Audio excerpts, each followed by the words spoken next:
semuanya.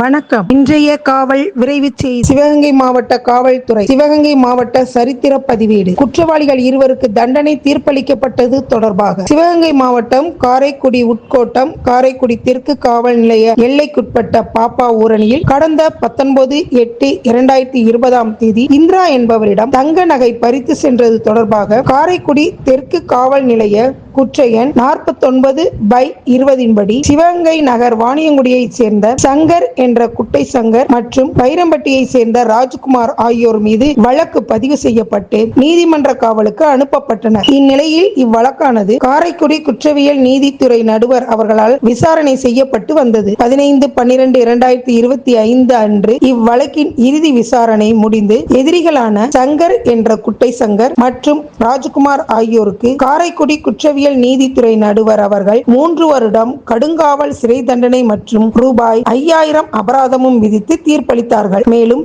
இவ்வழக்கில் இரண்டாவது எதிரியான ராஜ்குமார் என்பவர் திருப்பூர் ஊத்துக்குளி காவல் நிலைய திருட்டு வழக்கில் கோயம்புத்தூர் சிறையில் 2 ஆண்டுகள் தண்டனை கைதியாக இருந்து வருகிறார் என்பது குறிப்பிடத்தக்கது.